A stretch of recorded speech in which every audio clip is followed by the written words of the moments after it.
microorganismos y parásitos comensales en nuestro organismo. Entonces quiere decir que no nos producen daño, que están ahí como comensal, como parte de su convivencia. El parasitismo es cuando el huésped, en este caso el hombre, sufre algún daño de la gente, en este caso del parásito. Entonces ahí vamos a ver lo que es parasitismo. Entonces ya existe un daño por parte del parásito al hombre. Y la simbiosis, ¿a qué se refiere simbiosis?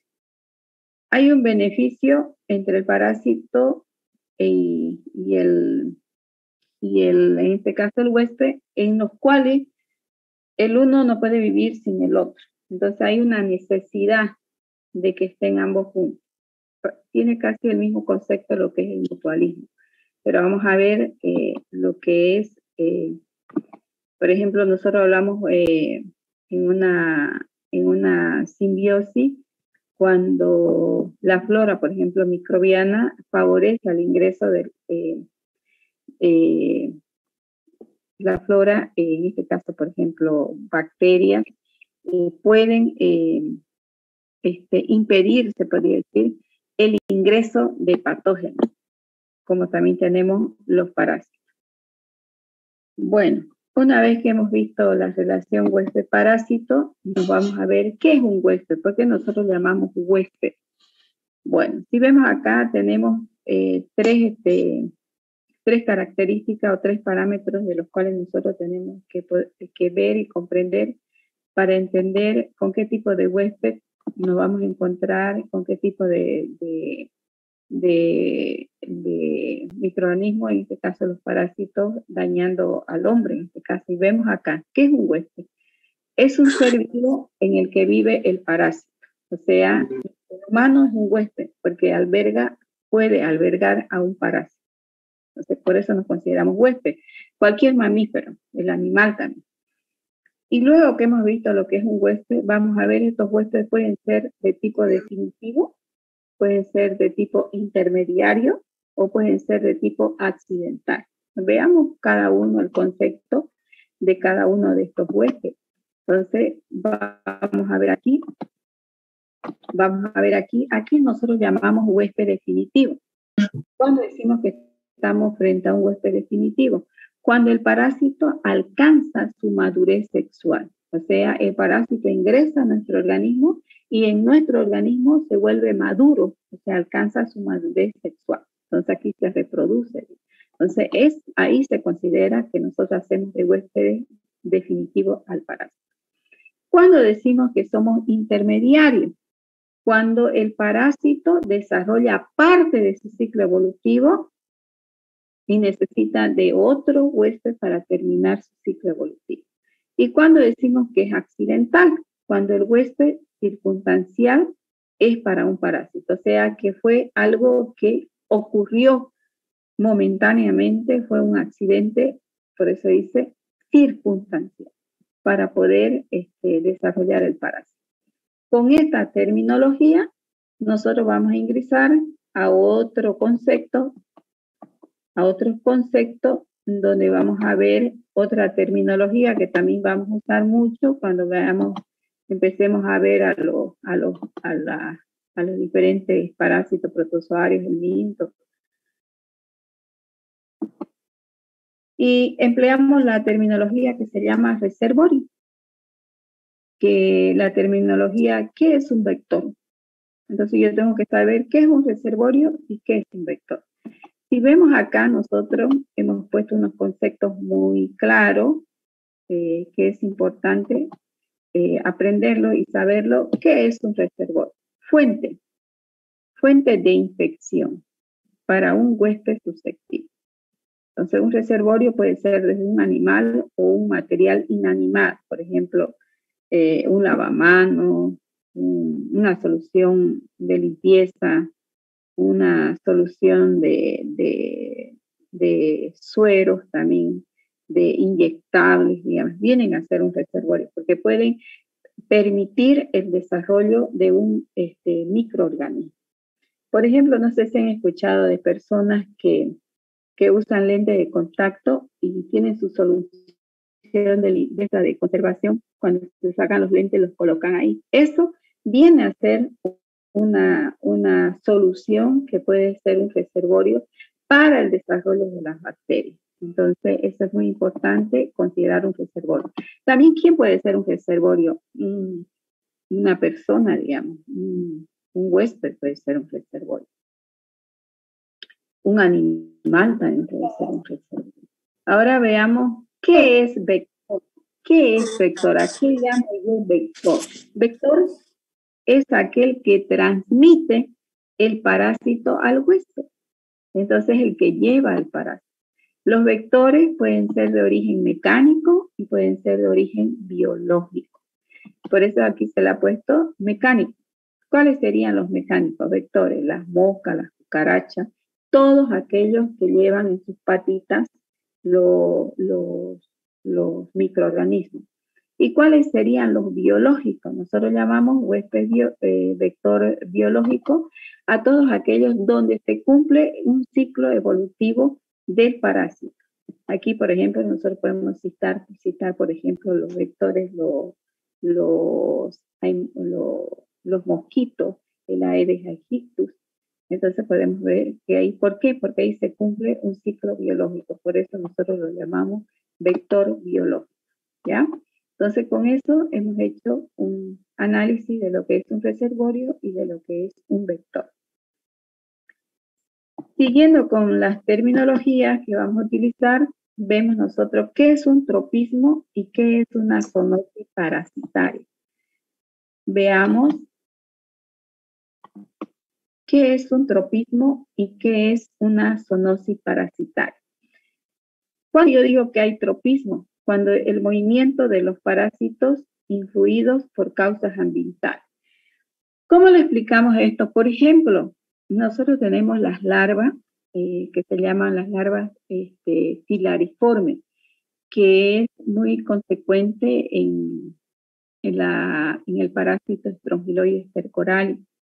Esta larva filariforme es una parte del ciclo evolutivo del Strongyloides stercorali y es una larva que vive un momento de su ciclo en la tierra, en los arbustos. Entonces, fuera de lo que es el huésped. Entonces, estas larvas, ¿qué hacen? Las larvas se depositan en la parte más alta y cuando sienten la temperatura del hombre, que es a 37 grados, ¿verdad? Tienen un tropismo a la temperatura, entonces se levantan y quedan en esta posición. Pasa el hombre con la piel a los brazos, ya sea generalmente los pies, o si yo me acuesto en una rama, voy a exponer, o puede ser mi brazo, o puede ser mi espalda. Entonces ahí es por donde ellas se adhieren a la piel y hacen la penetración. Entonces ese es el tropismo que ellas tienen a la temperatura corporal del hombre. Entonces a eso llamamos tropismo. Tropismo. También vamos a ver que hay parásitos que tienen tropismo por la parte de la mucosa del intestino. Tropismo por la piel, por la temperatura de la piel. ¿Qué es una zoonosis parasitaria? Zoonosis lo está diciendo, animales, ¿no? Animales.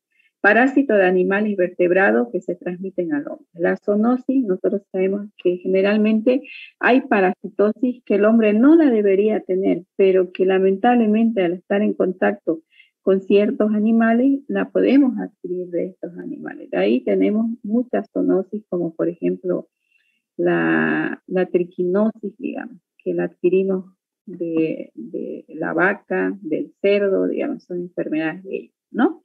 Bueno, con esos conceptos vamos a ver otra terminología. Que dice acá, ¿qué es una endemia y qué es una epidemia? Una endemia es la presencia de una enfermedad en una zona geográfica. O sea, que se produce una enfermedad en una determinada zona. Por ejemplo, en Montero se produjo, digamos, una enfermedad parasitaria, que sé yo, se pudo haber dado un momento de una infección por, podemos decir, por un parásito, por ejemplo, por estrongiloides, digamos. Entonces nosotros decimos, se produjo una endemia. o si no, podemos decir infecciones, por ejemplo, del Chagas, del parásito del Trypanosoma cruzi. Entonces decimos en Valle Grande es una zona endémica. ¿Por qué? Porque ahí habita este parásito, hay mucha esta parasitosis. Ahora, cuando yo me refiero a lo que es epidemia, ¿cuál es el concepto de lo que es epidemia? ¿Cuándo yo me puedo referir a lo que es epidemia? Si yo veo acá epidemia, número de casos de enfermedades en una área geográfica y en un tiempo limitado. Por ejemplo, nosotros queremos saber cuál es la epidemiología que tiene la escuela Lucindo, cualquier escuela, Lucindo Roja, Lucindo Machicao, cualquier escuela. Y decimos nosotros, a ver, nos vamos a organizar en un grupo y vamos a ir a hacer un estudio de todos los estudiantes del primer año del colegio Lucindo Roja, que está constituido, digamos, por 200 alumnos en cursos de curso A, B, C y D.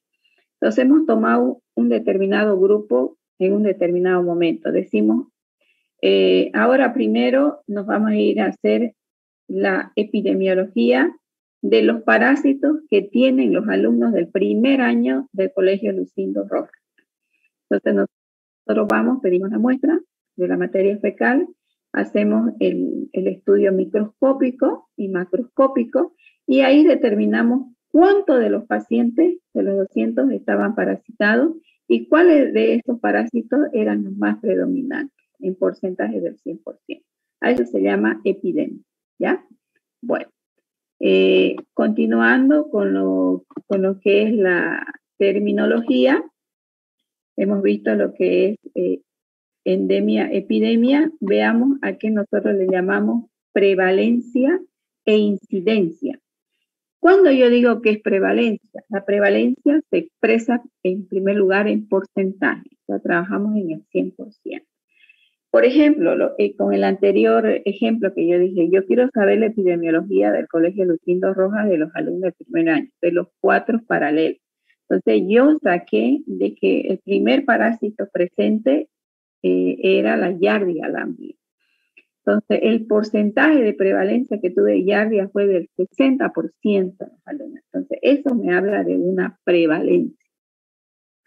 Cuando yo digo de incidencia, digamos, por ejemplo, yo lo he hecho el 1 de abril y hago tratamiento, doy mi vitamina y a fin de año doy charla de la educación, de cómo prevenir la parasitosis. Hago todo un protocolo de trabajo el primero, ahora. Pero yo quiero saber, al año, por ejemplo, las clases empiezan en febrero. Entonces yo quiero otra vez en marzo, a partir del mes de abril, el primer al año, en el 2023. En el 2023 yo quiero saber cómo está la incidencia en el Colegio Lucindo Rojas en los alumnos que fueron del primer año o los nuevos alumnos del primer año o los alumnos del segundo año. Entonces, ¿qué hago? Hago un corte y vuelvo a realizar el estudio de materia fecal, hago el estudio microscópico y macroscópico y ahí yo veo cuántos nuevos casos se han producido desde el año 2021 que saqué el 60% de Giardia, qué sé yo, veo que si al año yo hago mi mismo estudio y veo de que incrementó el 80% la incidencia de mi Giardia. Entonces yo veo que tengo una incidencia del 80%, que creció al del 2021, que fue del 60%. A eso se llama incidencia. Frecuencia de un hecho a través del tiempo que indica nuevos casos. Entonces, esa sería la terminología de incidencia.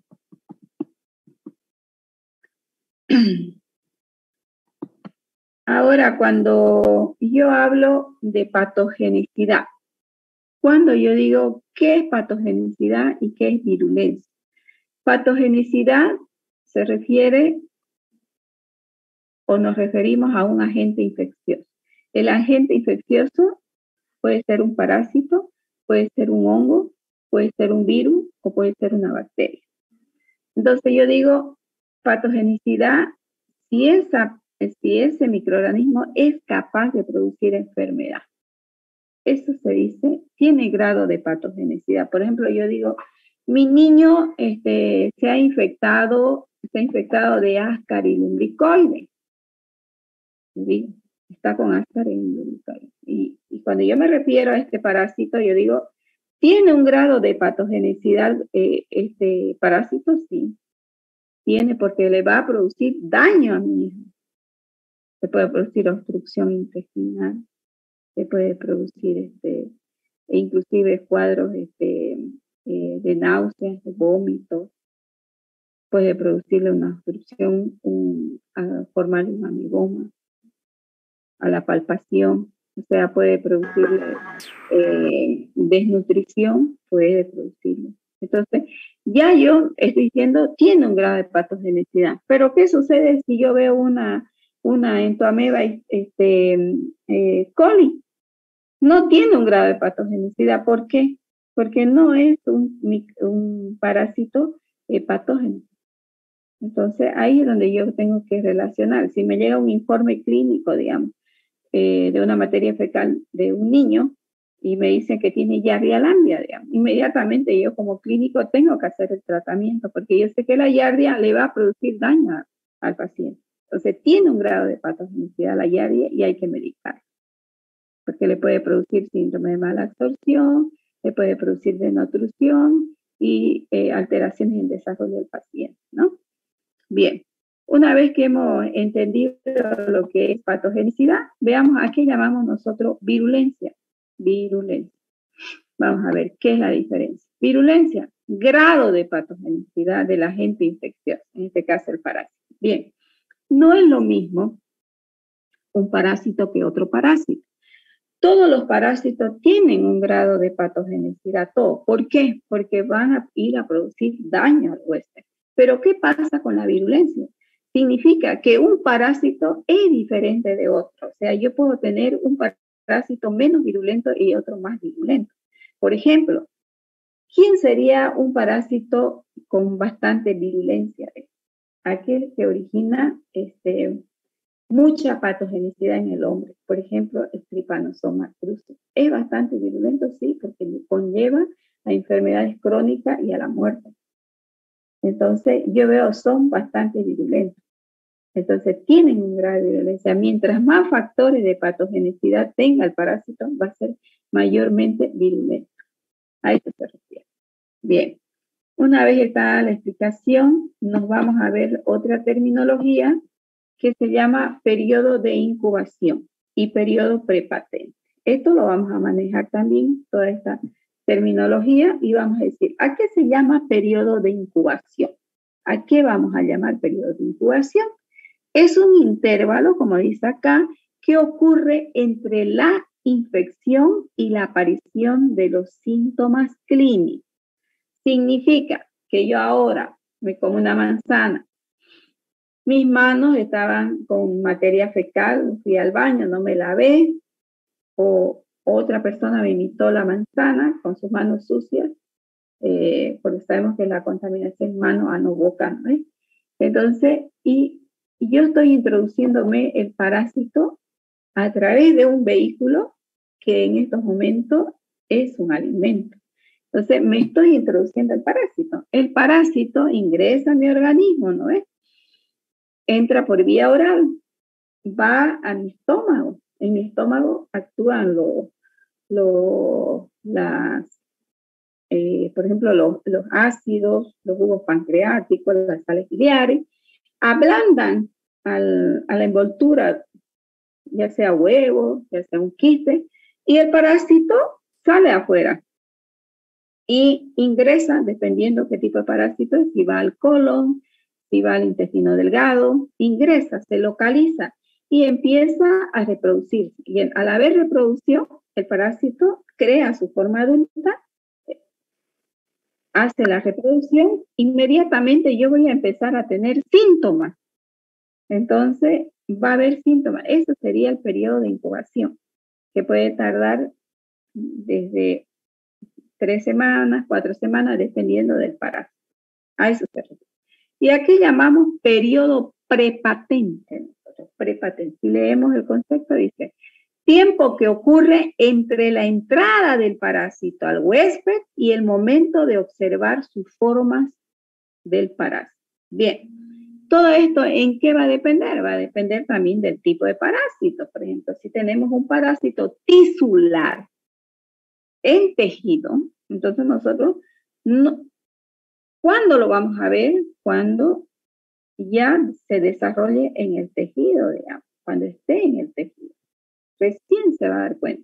Si es un parásito gastrointestinal, entonces, ¿dónde lo vamos a ver? En la materia fecal. Entonces, ese sería el periodo prepatente, digamos, que nosotros veamos al parásito cuando hacemos el examen directo de la materia fecal con solución fisiológica, con solución de Lugol, lo miremos al microscopio y ahí veamos, pues ya sea un huevo, ya sea un quiste o ya sea una larva. Entonces, a eso se llama periodo prepatente, que es muy diferente para todos los parásitos. Entonces, esto entendemos. Y es importante también observar esto que ocurre muchas veces en la parte ya de trabajo, de que muchas veces se envía la materia fecal para ser estudiada y resulta que no se reporta ni un parásito. ¿Por qué? Porque justamente hemos tocado o hemos hecho en el momento en que el paciente todavía no, el parásito en el paciente todavía no ha cumplido su periodo prepatente. Entonces, por lo tanto, no ha sido eliminado su huevo ni su quiste en la materia fecal. Y nosotros podemos dar un falso negativo. Entonces, por eso es importante hacer estudios de parasitosis en forma seriada, dejando un día por medio, para poder pescar, tener la probabilidad de pescar al parásito. O también hacer los métodos de concentración, que nos permite dar un resultado más preciso sobre la enfermedad del parásito. Bien, una vez está hecha esta explicación, veamos a qué se refiere el periodo patente y el subpatente.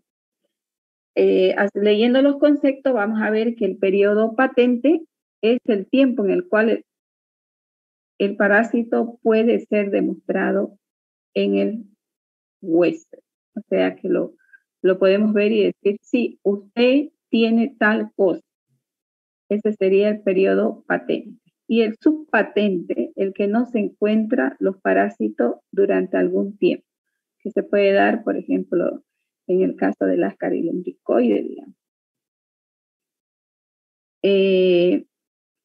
Esto ¿para qué es importante considerarlo? Considerarlo desde el punto de vista de diagnóstico, digamos, porque si clínicamente nosotros sospechamos que el paciente se haya infectado por una parasitosis, pero que laboratorialmente no nos están reportando una etiología, o sea, el nombre del parásito, entonces nosotros tenemos que pensar siempre de que existe el periodo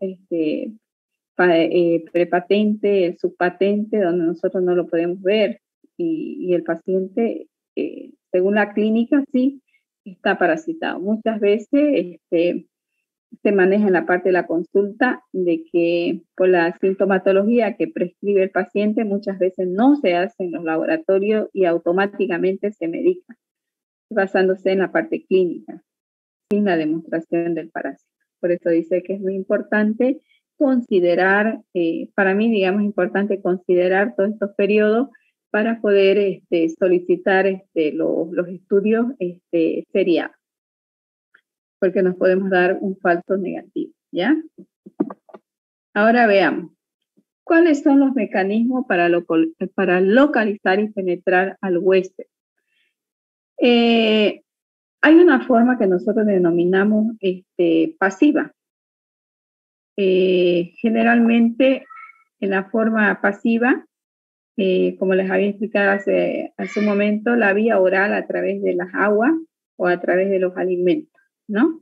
Aquí podemos introducirnos nosotros ya sea un huevo o ya sea un quiste. Nosotros sabemos que los quistes es parte de la morfología de los protozoarios y los huevos es parte de la forma infectante que es de los helmintos. Entonces, esa es la forma como nosotros podemos adquirir estos parásitos. Siguiendo con la lectura, una amplia variedad de estadios larvales de helmintos miracidio es atraído por el moco del caracol y la cercaria.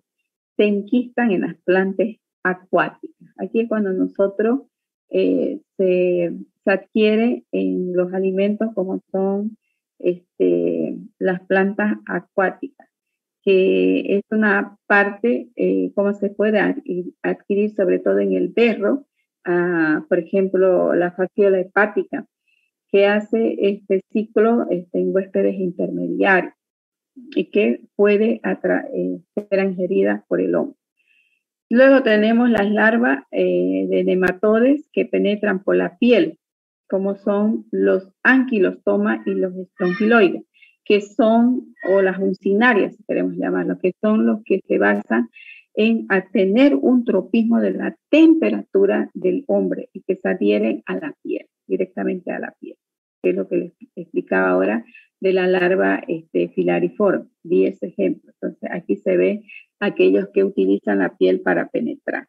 Bien. Una vez hemos visto todas estas características, vemos a qué llamamos nosotros establecimiento y crecimiento en el huésped, ¿ya? Generalmente hay importancia de considerar el pH. El pH, en este caso, por ejemplo, si ingresa por vía oral, vamos a hablar del pH gastrointestinal, que sabemos que es un pH ácido, y que muchos parásitos se favorecen, o muchos microorganismos se favorecen de ese pH y otros no se favorecen. Entonces, generalmente el pH es el que, ácido que tenemos, que es el que le permite ya sea al quiste o al huevo, destruir la membrana, la capa externa y liberar la forma infectante. Y es la que se dirige y se penetra a la mucosa gástrica. La temperatura es muy importante, como les decía anteriormente, la temperatura corporal es la que necesita el parásito para poder elaborar su ciclo. Entonces, ¿quién la tiene? El huésped.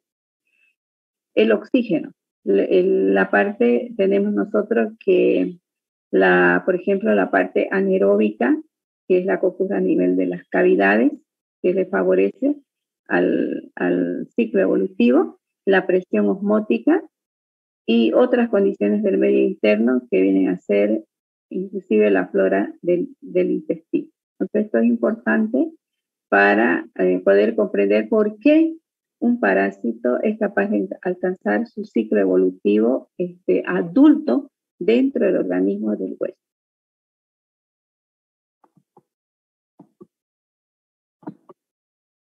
¿Qué sucede cuando hablamos del desenquistamiento y liberación de las formas infectantes? Las formas infectantes, como dijimos, o son una forma infectante, es el quiste en el caso de los protozoarios, y en el caso de los helmintos hablamos de los huevos.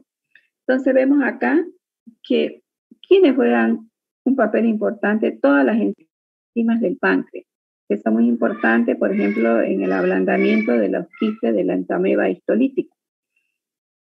La temperatura, el oxígeno, el pH, la presencia de las sales biliares, lo que había explicado, que es muy importante para los coccidios, y la acidez que favorece a la giardia. La giardia es favorecida por la acidez gastrointestinal, el ácido clorhídrico. Para ella es excepcional para poder hacer la liberación de sus quistes. ¿Cuáles serían los mecanismos de transmisión aquí? Si analizamos acá los mecanismos de transmisión, vemos en la lectura que hacemos acá, es el modo o circunstancias por los cuales ingresa el parásito. La forma infectante del parásito puede llegar en forma activa a través de la piel, hablamos de las uncinarias o anquilostoma, o del, ¿qué dijimos? Del estrongiloide.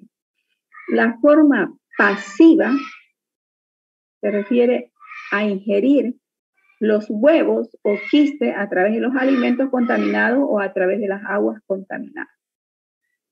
¿A qué llamamos nosotros vía de infección? El lugar de ingreso al hombre, En este caso, o es por vía digestiva, vía cutánea o vía respiratoria por inhalación. Entonces serían las 3 vías por las cuales pueden llegar el parásito al hombre. Y ahora veamos qué es un ciclo evolutivo. ¿Qué es un ciclo evolutivo? Si lo vemos acá. Leamos el concepto, dice, es un conjunto de etapas, transformaciones que experimenta un parásito durante su desarrollo. Entonces, si no hubiese ciclo evolutivo, no hubiera reproducción del parásito y no hubiera sintomatología clínica. Entonces, acá vemos que nos vamos a encontrar con 3 ciclos evolutivos en algunos parásitos, ¿verdad? El directo, el indirecto y el intermediario. Entonces, tenemos parásitos que hacen solo el ciclo directo. ¿Cuál es ese? Que el parásito requiere un solo huésped para su desarrollo. En este caso, viene a ser el hombre, ¿verdad? El indirecto, que el parásito requiere pasar por 2 o más huéspedes para su desarrollo. ¿Quién hace el ciclo indirecto? Hace el estrongiloide estercoral. Y tenemos el huésped intermediario. ¿Quién hace esto? Hace la fasciola hepática. Necesita del caracol para poder completar su ciclo evolutivo en el agua, en las aguas dulces. Entonces vamos a ver nosotros en los diferentes parásitos que nos vamos a encontrar con diferentes ciclos en estas parásitos. ¿Listo? Bueno, esto lo vamos a ir viendo, ¿sí? Doctora, ¿puede repetir lo de intermediario, por favor? Claro. El ciclo intermediario se refiere a que el parásito, antes de llegar al hombre para hacer su fase adulta, necesita de huéspedes intermediarios. Por ejemplo, yo cité la fasciola hepática. Ya. La fasciola hepática tiene que llegar el huevo a las aguas dulces, encontrar los caracoles y entrar a los caracoles para hacer la transformación larvaria y de ahí salir y encontrar a los berros para introducirse en la forma infectante y luego ser comida ya sea por los animales o por el hombre. Entonces necesita de huéspedes intermediarios para recién llegar al hombre y hacer su forma adulta. Esos serían los parásitos que hacen este tipo de ciclo. ¿Se entendió? Sí, doctora, gracias. Ya. Ahora veamos lo que es acción patógena. ¿No? Acción patógena es daño, ¿no? Entonces vemos acá que dice el concepto, los parásitos pueden producir daño a su huésped, en este caso el hombre, mediante diferentes formas. Tenemos aquí una de las primeras que hablamos es la exfoliatriz. ¿Qué se refiere a esto? Son aquellos parásitos que pueden sustraer nutrientes. ¿Cuál fue lo que, si yo hago esto, qué puede ocasionarle a algún paciente? Anemia. Porque estoy haciendo daño a nivel de la mucosa intestinal y estoy produciendo pérdida de sangre porque estoy metiendo, cortando. Entonces esto me va a originar a la larga, si no hago el tratamiento adecuado, me va a originar una anemia, una pérdida de los glóbulos rojos. También se pueden sustraer las vitaminas B12 del huésped, por supuesto del hombre. Tenemos parásitos que por ejemplo, en el caso del trichuri tiene láminas cortantes, que es a través de las cuales se sujeta en la mucosa del intestino. Los anquilostomas, por ejemplo, la mucinaria, la una tiene diente y la otra tiene lámina. Entonces, para agarrarse y no ser eliminada por el peristaltismo del estómago, mete esto adentro de la mucosa. ¿Y qué hace esto? Ellas tragan sangre y al meter esto cortan y se pierde sangre. Aparte que se pierde la sangre, ellos hematófagos se toman la sangre y esto ¿qué hace? Que el paciente al pasar el tiempo, si no se detecta a estos parásitos, van a llegar a una anemia de tipo ferropénico. Entonces, esto se llama la acción exfoliatriz, que la consecuencia que tiene esto son las anemias. Este sería un mecanismo de acción o un mecanismo patógeno. ¿Cuál es lo que nosotros llamamos la acción traumática, que producen un trauma dentro de la mucosa del intestino? Los helmintos son generalmente esto porque son parásitos gusanos grandes que hacen esto. Siempre producen, al migrar de un lugar a otro, producen lesiones en el tejido. ¿Ya? Entonces pueden ocasionar sangrado, producir un trauma. Por ejemplo, otros parásitos pueden producir trauma porque están dentro de un insecto, por ejemplo, hematófago, como son, por ejemplo, las vinchucas, digamos. Las vinchucas son vectores, ¿no ven? O también los otros vectores, los mosquitos, digamos, que son los que succionan la sangre. Entonces pueden producir un trauma. La acción obstructiva o mecánica que llamamos nosotros, sobre todo aquí, por ejemplo, ponemos el ejemplo del quiste hidratídico, que es el que se forma y se produce la enfermedad a nivel del sistema nervioso central. Y estos quistes, para la supervivencia, se cubren de una membrana y se van calcificando. Y al calcificarse hacen un trauma porque se van endureciendo y producen dolor a nivel de la musculatura también. Ocurre. ¿Quién hace otra obstrucción mecánica? Hace el ácaro y lumbricoide. Cuando hay un gran número, por ejemplo, una parasitosis abundante, llega un momento que puede obstruir las vías biliares, y es cuando hay una parasitosis grande, se puede decir, y el paciente elimina los parásitos por cualquier orificio que tenemos, ojo, fosas nasales, boca, nariz, inclusive por la vagina, la parte del ano. Entonces, esas serían las obstrucciones de tipo mecánico. Tenemos la tóxica, la acción tóxica. Eso se refiere a que yo elimino toxinas, por ejemplo, o cualquier enzima metabólica. ¿Quién hace esto? Hace la ameba histolítica, que elimina bastantes enzimas que tienen acción tóxica. Luego tenemos la acción inmunoalérgica, que se llama igual que la anterior, pero en huésped sensibilizado.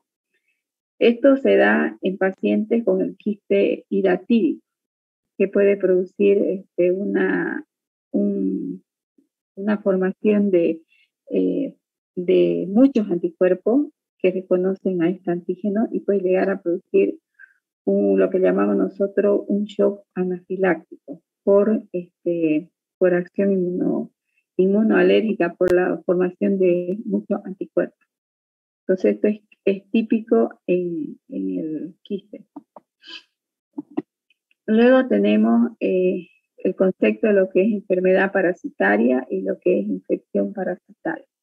Cuando yo hablo de enfermedad parasitaria, si leemos el concepto, el huésped sufre patología con signos y síntomas. Aquí, por ejemplo, cualquier parásito a nivel gastrointestinal, por ejemplo, puede ser por ejemplo, la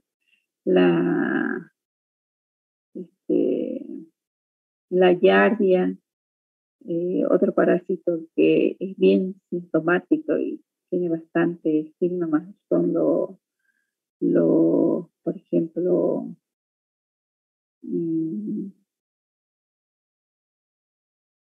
que es bastante sintomático, los Cryptosporidium, sobre todo en los pacientes con HIV, por ejemplo, siempre presentan diarrea.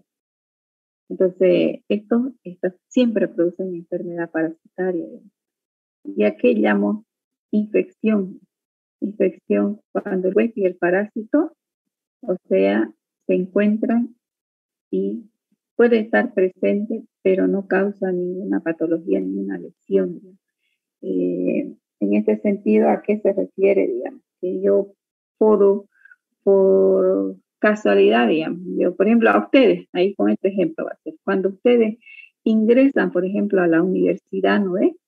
Se les pide un análisis de materia fecal, ¿no es? A ustedes, y de esputo, y se les saca sangre, ¿se acuerdan cuando se inscriben a la universidad? ¿Se acuerdan ese paso que hicieron cuando se inscribieron y van al laboratorio de la universidad y dejan su materia fecal, su esputo, ¿no es? Dejan ahí y les sacan sangre. En ese análisis, ustedes están yendo no porque tienen sintomatología, ustedes están yendo para cumplir un protocolo que le hace la universidad. Y muchos de ustedes han salido con parásitos y no tenían síntomas. O sea, a eso se llama infección parasitaria. Que el huésped está en contacto con el parásito, pero no tiene ni una lesión, ni una sintomatología. A esto se llama infección parasitaria. Bueno.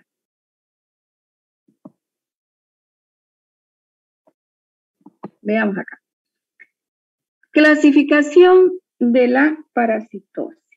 ¿Cuál es la clasificación de la parasitosis? Aquí vemos. Según la morfología del parásito, morfología quiere decir forma, ¿verdad? Nosotros podemos hablar de protozoario, podemos hablar del minto, podemos hablar de artrópodo. ¿Por qué? ¿Por qué nosotros decimos protozoario? Protozoarios aquí están catalogados y se juntan acá todos aquellos parásitos que tienen la forma de trofozoito y la forma de quiste. Aquí están, estudiando. ¿Por qué decimos el minto? Son los gusanos, los que tienen forma de gusano y cuya morfología siempre es un huevo. ¿Ya? ¿A qué decimos artrópodo? O sea, aquí los artrópodos, que tenemos otra parte de lo que son artrópodos, son otro tipo de microorganismos que son capaces de producir enfermedad y que no tienen ni la morfología de los helmintos ni la morfología de los protozoarios. ¿Y aquí decimos grado de parasitismo? Aquí nosotros hablamos de la parasitosis temporal y la parasitosis permanente y obligatoria. Cuando yo hablo de una parasitosis temporal, por ejemplo, en un momento dado yo tuve una contaminación fecal, digamos, pero que al transcurso del tiempo yo he vuelto a tener una buena higiene de mano, lavo mi fruta, todo, y el parásito automáticamente desaparece y no me vuelvo a infectar.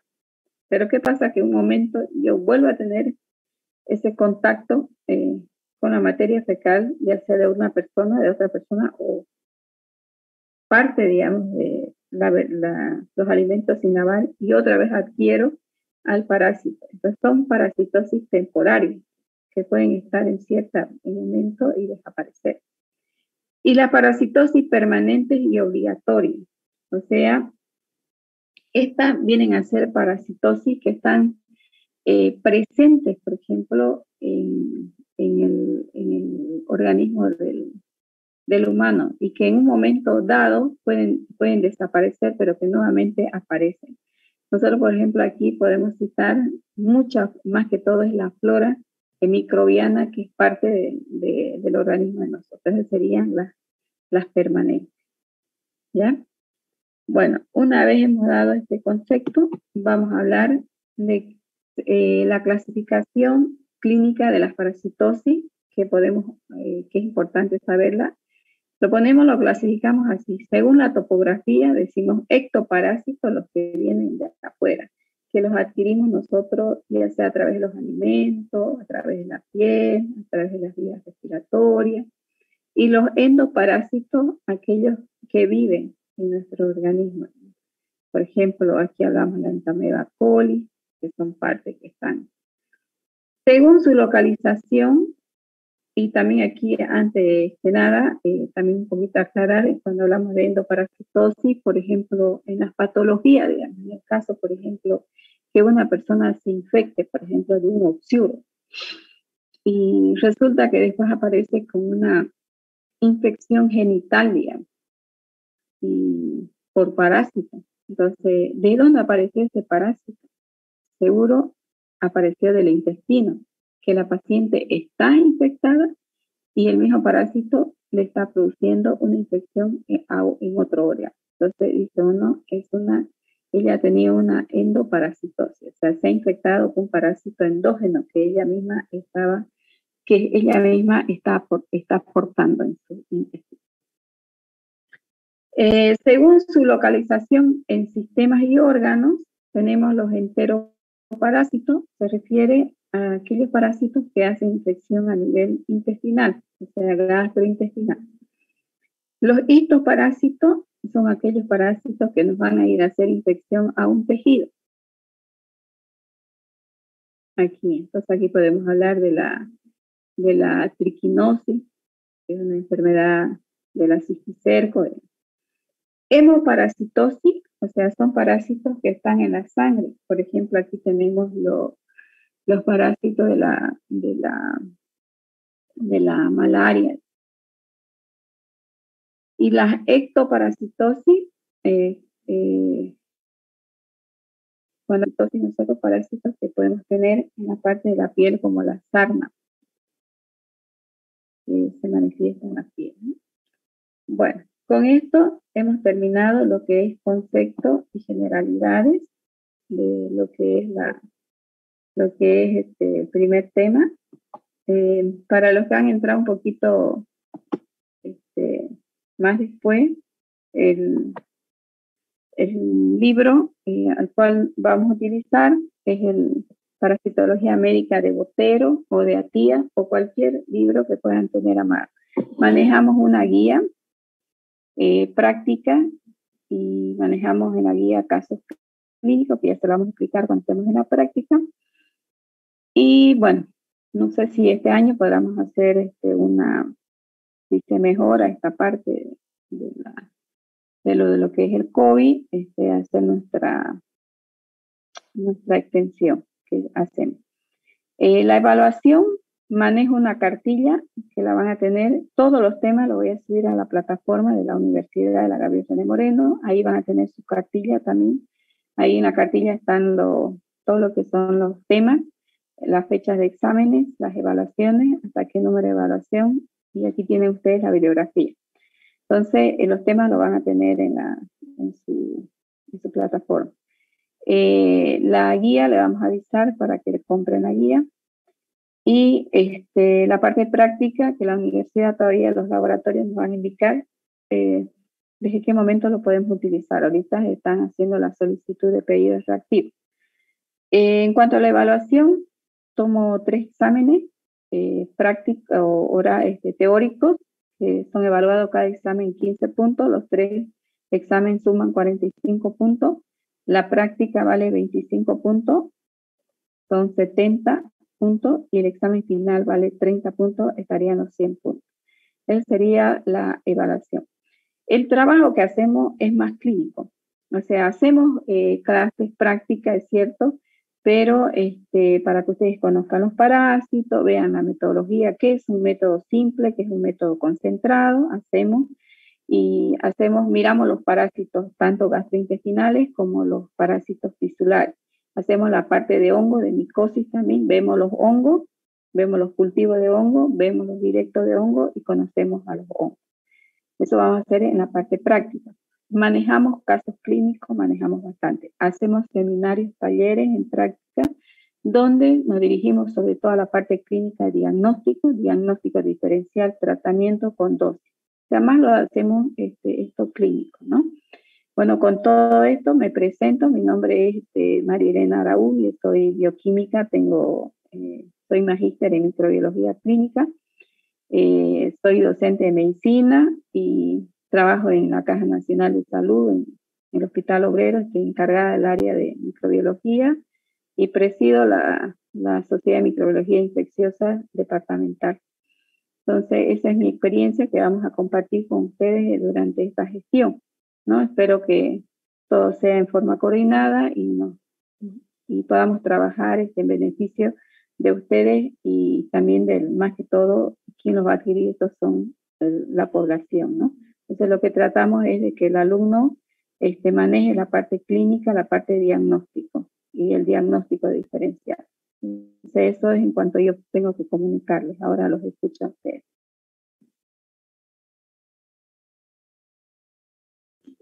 Y disculpe, dijo parasitología de Botero, ¿no? Sí, aquí está. Aquí está en la diapositiva, si lo ve, está escrito abajo. Ah, no, no, gracias. Pues. ¿Alguna otra pregunta? Usted entonces no va a avisarnos, doctora, sobre las prácticas. Sí. En las prácticas, como recién ahora es nuestro primer día, ¿no? Entonces, la universidad ya nos han dicho de que las prácticas se van a pasar allá, pero estamos viendo la parte de los reactivos, solicitando los reactivos para que tras que nos digan que ya están listos los reactivos, iniciamos la parte práctica, ¿ya? Ah, que perfecto. los asientos están listos y los reactivos, para no estar pasando sin que haya reactivos. O sea, nosotros tenemos que hacer nuestros pedidos, que todo esté correctamente, que no falte nada, y iniciamos. ¿Está bien? Perfecto, doctora. Sí. Buenas tardes, doctora. ¿A cuánto va a estar la guía? La guía sale 100 bolivianos, la de bacteria y la de parásito.